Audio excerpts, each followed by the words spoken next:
There is a reason why the Japanese Navy decided to create the colossal Musashi.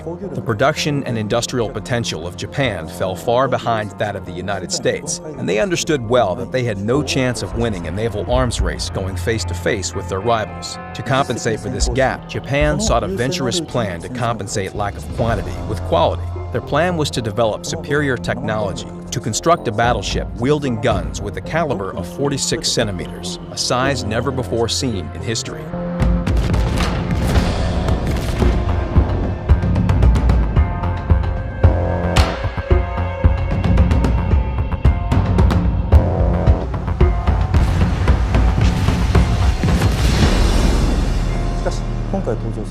Battleship Musashi was designed to be the world's most powerful battleship, both in name and reality. The 46-centimeter gun mounted on the Musashi was nothing short of that in both firepower and range. Ironically, the Japanese Navy's dream of naval superiority through powerful battleships was shattered by none other than themselves.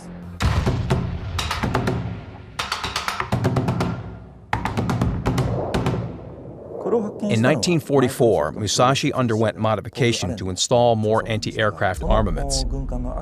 Secondary guns on both sides of the ship were dismounted to make space for equipping as much anti-aircraft guns as possible. You may recognize this design as the one seen on battleship Yamato in World of Warships.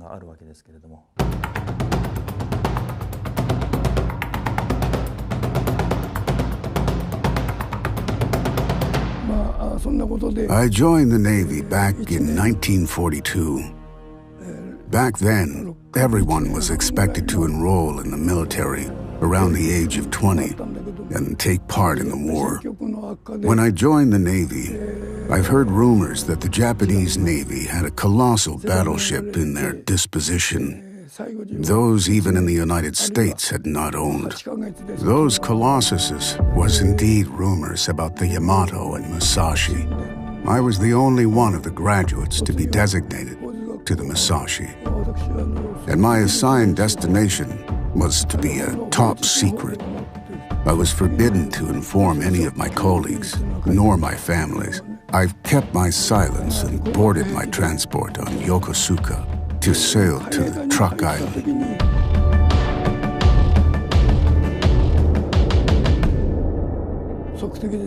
I was posted on the 5th Division in charge of anti-aircraft guns.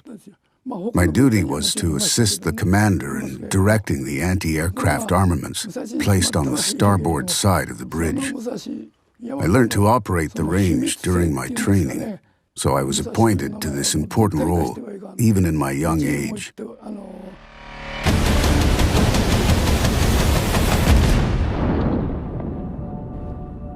In the Battle of Leyte Gulf, my assigned post was the second best place to scan the entire ship, besides the command post.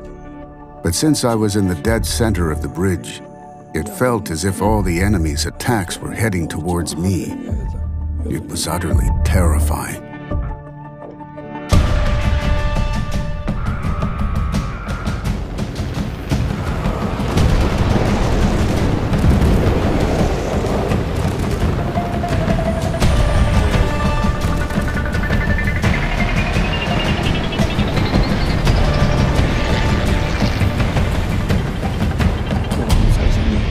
During the enemy aerial attack in the Sibuyan Sea, a bomb struck near the bridge and damaged the gun control device. Shortly after, a torpedo struck near the starboard side, right under my nose. I would assume this damage also cut off the auxiliary signal circuits. As a result, not a single command could be relayed to the anti-aircraft guns, where they had to be manually controlled individually.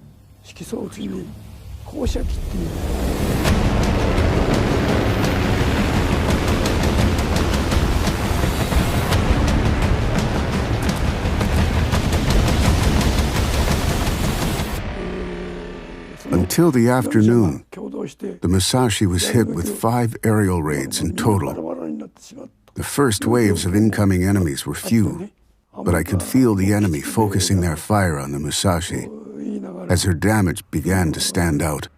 After falling behind the fleet, the attack intensified, and we felt as if several hundred planes were heading towards us.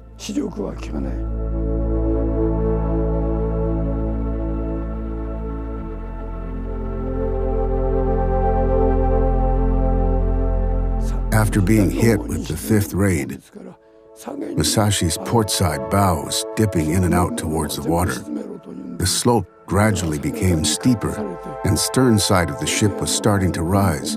We have tried to compensate the tip by latching off the port side anchor. No matter how hard we tried, the slant was getting worse. By night, all crew on board were ordered to assemble above deck, which meant we were going to prepare for evacuation. By this time, many survivors climbed out from inside the hull and gathered on the deck. They were shocked to see the Musashi's deck riddled with holes and the bridge in ruins. Majority of the crews on board had no way of knowing the Musashi's condition.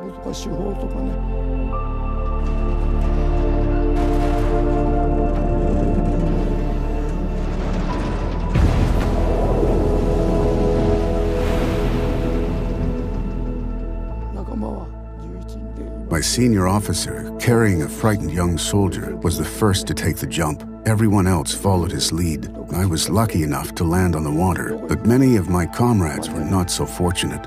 I've heard many were torn with the sharp edges of the shell holes. Later, I was rescued by the destroyer of Hamikaze's cutter boat. I have later learned that out of the 11 men in my squad, 9 survived. My senior officer and the young soldier with him were deemed missing in action.